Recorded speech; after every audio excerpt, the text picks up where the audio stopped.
Hi, I'm Mary O'Malley, and I'm a GTD coach. I'm here today with John Chase. And John, I'll let you introduce yourself. I'm John Chase. I work for a private equity placement agent. I have had a great career.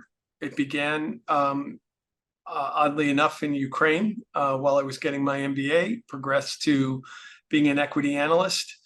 And then the most satisfying years have been in the last 15, 16 years, where I've been able to work with a number of really high caliber professionals in private equity firms, helping them realize their goals for growth. This is great to hear your work. I don't know that you and I ever talked about this much in our coaching. And we always say I don't get into the skill of your job, which after hearing all that you do and know, I think we're all really grateful for at this point. But what we do is I don't get into the skill of your job. I get into the art of your work. And I wanted to bring up, just to quote you back to you, in our final call, you said, you have been mapping how I think. And I thought that was really important. And I wanted to give you that back so you could elaborate a little more on it and explain what you meant by that.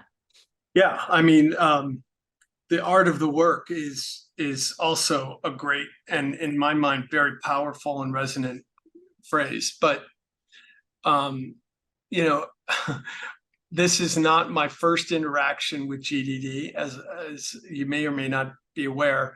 I took a couple of classes. I took the same class twice. And I had to surrender because it was too rigid. I couldn't make it work. And the amount of time that it took to implement what I had learned in two seminars, it just ate up all my productive time, and it became the focus in itself. And that was not working for me.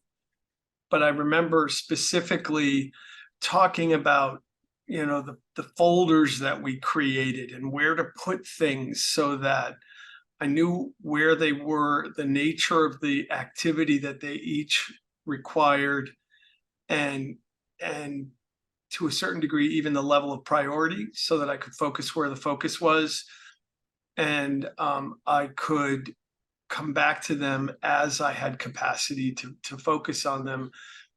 And I didn't have to get hung up on specifically what was the next step and et cetera, et cetera. I could use placement as merely the indication of a next action. And that's one example, but there were many others. This has to borrow your word, customized. This has to be a customized implementation. Everybody's work is just different. The pace of which emails come in, the degree to which inbound emails represents the totality of your responsibility. I mean, all these things are very different. A 2-minute task in my business is almost nothing. So what's the right break point? 3 to 5, and actually just that small adjustment, the relief from the 2-minute rule, not by multiples, gave me a different bucketing, and gave me the freedom to feel like I could allow myself. And it also opened up this whole new system of sort of cataloging templates, response templates, and not, sort of your surface level, hi, I'm John, but like speaking to specific needs and specific areas of focus, all from just going off the 2-minute structure and into something that just made more sense for my business. Because truthfully, there was nothing that was 2 minutes. Everything had like at least 2 minutes to get an idea and then 3 minutes to implement. So living at 5 was an enabler to just have better workflow. And you think and work in batches. Yes. That's what helps you. And so the linear structure of email was actually going to be really draining for you. And that's what was Well, contributing. so now that's another area where you sort of go back to sort of starting from how do you process work? Yeah. And in ways that I never even thought. And you've even helped with my marriage. Because now I know that it's not me or her, it's the we is just got to be thought about a little bit differently. And I think I'm more responsive and better in that regard as well. I think it speaks to this, like another quotable is of mine is you're not broken, but your system might be.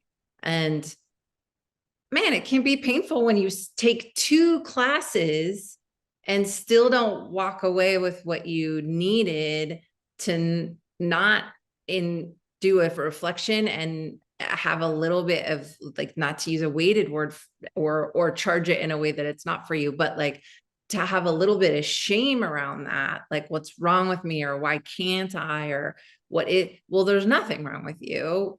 It's hard to build the plane as you fly it when you're the flight attendant, the mechanic, the pilot, the co-pilot. You need someone who can watch you do the thing and then say, time out, try it this way. Yeah. I mean, I do think the seminar is great for some people. Yep. It was just not for me. And it set up an expectation. And I would say there was a degree of shame. There was also a degree of blame. There were multiple perspectives that just said, you know what, this is not the approach. And I did look for other approaches. I skimmed books, audiobooks and that sort of thing. Just my brain kind of wanted to come back to this, like bucketing of where to put things so that you are able to sort of really plan your day, execute a day that works for you. And so that's what led me to, like, do people really spend money on this? But yeah, and to great avail. I do it again. I did do it again. I've signed up to do more of this because I think, I also started a new job this year. I've had a host of other distractions. This program has enabled me to come back to almost have like a placeholder of like, what do I need to do? And it's, I don't know where I would have been given such a distracted year had I not had this. And your coaching, I think you really do have a gift. You have other elements around processing. You just think about it differently than others that I've been exposed to. And I'm glad I tried it. A third time is the charm, maybe. I'm super glad you tried it. This has been this has been so fun. And I like, people will do email and they'll go, is this really what you want to be doing right now? Yeah, actually, because I'm not paying attention to your email. I'm clocking how long it's taking you, or where your drag is, or where the friction is, or where you go fast, and how you think, and what there is to leverage. And you also said something in our coaching, which is job security comes from being an elite performer. And I would love for you to talk more about that, kind of relative to our coaching engagement. Well, let's face it. I think the sales profession is under a lot of pressure to justify itself. You've got technology tools that promise a lot. I think they deliver much less than what they promise. It's not just a matter of selling a product, service, or an allocation. It's about creating partners. So maybe if you are selling a widget, maybe there is some degree of need or ability to use a less technically sophisticated approach. But in my world, you're not just selling an investment, you're selling a partnering that implies so much more. And therefore, you have to think about it as something more. And maybe it's in breaking it down sort of the way you break down your consulting assignments. Maybe it's in breaking it down to its critical elements that I perform at a slightly higher level. I didn't say I was an elite performer. I said I aspire to be elite performing because I truly believe that that's how we forge our place in our respective careers. So hopefully, soon I will be able to say that I'm an elite performer, but I think it's in the aspiration that we become better. And I definitely think that I've become better. I certainly haven't accepted the industry where it seems to find me or find itself. But I think to bring this back to our coaching and our work, to just be able to worry a little bit less, to be able to step back and really focus on key relationships, key opportunity sets, and know that I may be quote unquote distracted from my organizational system for a few minutes. I can easily find my place and come back to it if I feel like, the template that I'm relying on for a particular outreach is inadequate and I have to do some research, or I have to do some crafting, or I have to do something in addition to make it a more meaningful outreach. And I think that's what elite performers do. They don't just do the volume, they do the quality, and that's what I'm striving for. And this system has made me, I'd like to think, better able to do that. I wrote down in our notes for this, to prep for this call, but then also it came up so often in our coaching that you were continually trying to solve for genuine engagement, and you were you always had your attention to create systems that would eliminate friction and drag, so that that was where your energy and attention could go. And I'm wondering if you can talk a little bit about, when you go to do that, what comes up isn't just, oh, I have, X amount of email a day, but life comes at you. Whenever we enroll a new client, we'll ask them, life's going to come at you. This is how this works. There's the threefold nature of work, right? There's the doing, the defining, and then the unplanned. And I'm wondering if you could talk a little bit about how you've used GTD to incorporate not just the art of your work, but the art of all your work, all your areas of focus.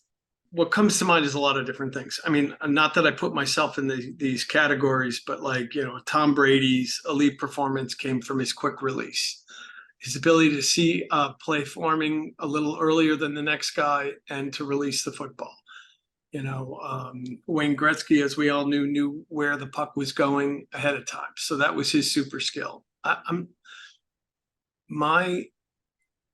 What I'm trying to develop as a super skill is an ability to measure the engagement that I have and look for ways to enhance it, so that when the right idea comes or the right opportunity occurs, I have a fully formed relationship that I can reach out to, having not exhausted them with, countless mindless generic outreach.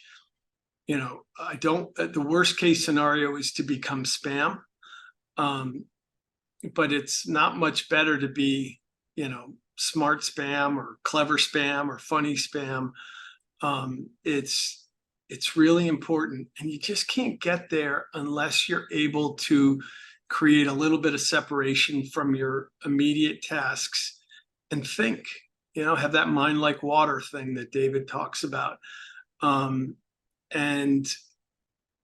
I feel like more than at any point in my career, I found that in our work together over the last, 4 or 5 months. And it's exceeded my expectations in enabling me to find that separation, to just breathe and say, what is this person on the other side telling me by their response rate, by their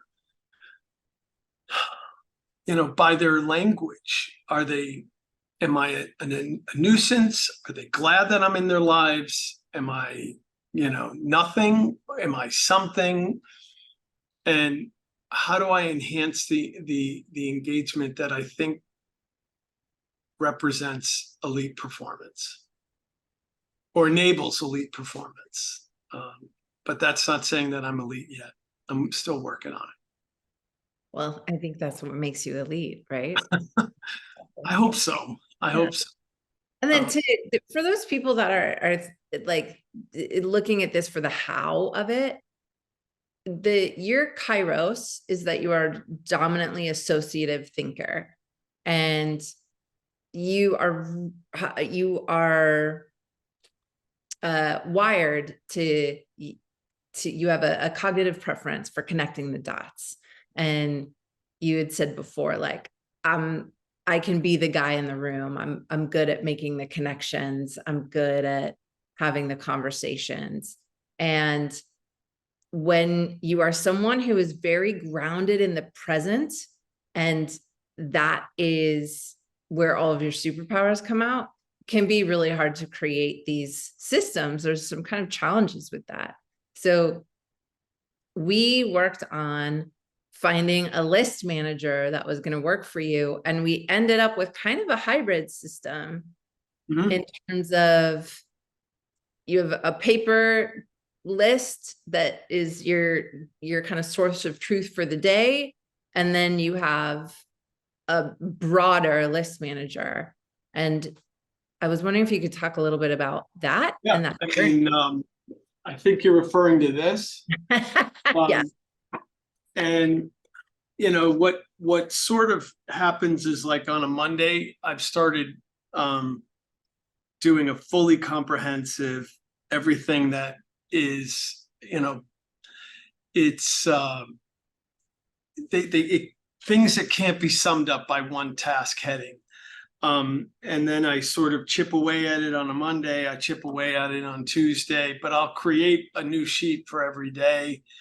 And I have 3 metrics that I measure myself by. One is, new outreach. It's not necessarily to a person I've never communicated before, but it's a new idea, or it's an update, or it's, late breaking news kind of thing. And then dials, because I feel like, comprehensive outreach is one of the things that seems to work for me.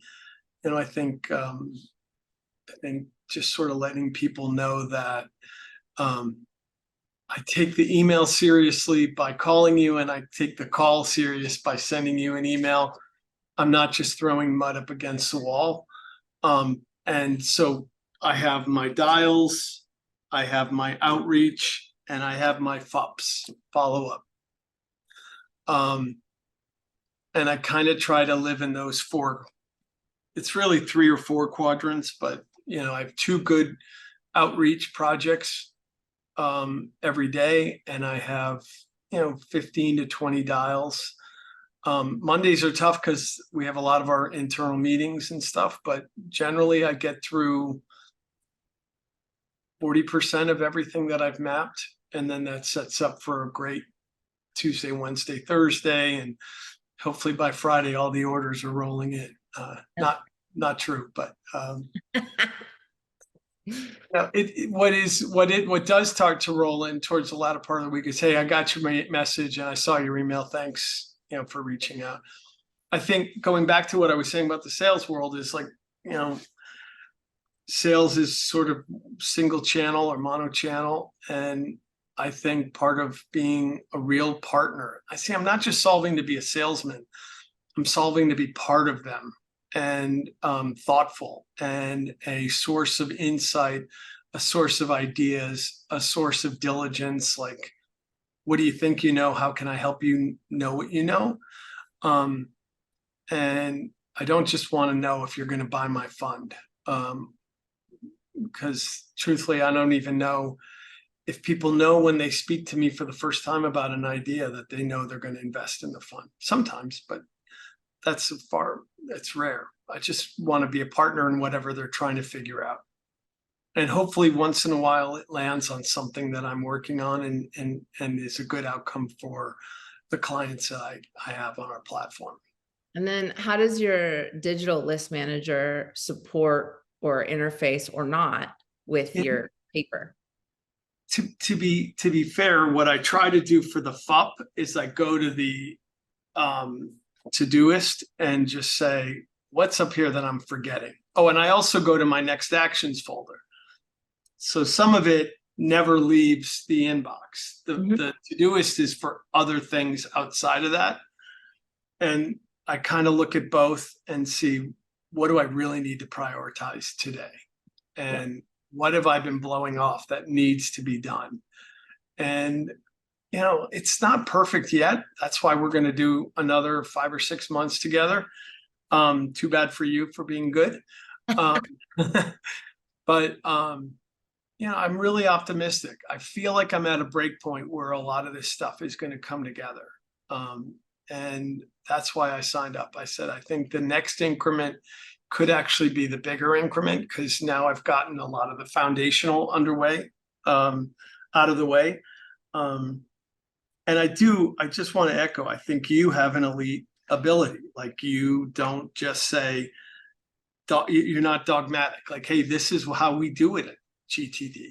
And you also have some clinical expertise that I think is relevant. You talk about processing speed, you talk about cognition, you talk about things that most coaches don't talk about. And I think that's what really has made this for me as effective as it's been. John, you're awesome. I'm blushing. No, you're awesome. No, you. Okay, both of us. Is there anything else before we kind of conclude this or wrap up our conversation here that we didn't talk about that you want to make sure we get covered? I mean, we touched on it before, but I just, you know, work isn't meant to be our lives. And this has trimmed some of the encroachment. Like, people want to work remotely, and I get it. I like being in the office, you know, 3-4 days a week. But this is what protects your home life as well. Is, you know, I think if we block and tackle better during each day, we have the ability to get home to our families and be present with their families, which is, you know, before it was like, shoot, I got 1,000 things swimming in my brain, and I'm listening to my son or my spouse, but I'm really worried about the 30 things that I have flying up in my head. And I think that this has become a more discernible part of what worked for me, is that the ability to be more present with my family and to have even more time with my family. Because I know I can sort of leave early, a couple things sort of loose and light, and I'll know where to find them, and I'll know how to get back at them. And I think that's where the gold is in this system. Maybe you make more money. That's great. It's always great to make more money, but to be more present and impactful in our families' lives is sort of what we're really solving for. At least me and you. I know you from what you said. Yeah, yeah. I couldn't have said that better myself. That's great. Thank you. My pleasure. Thank you for your help, guidance, and support.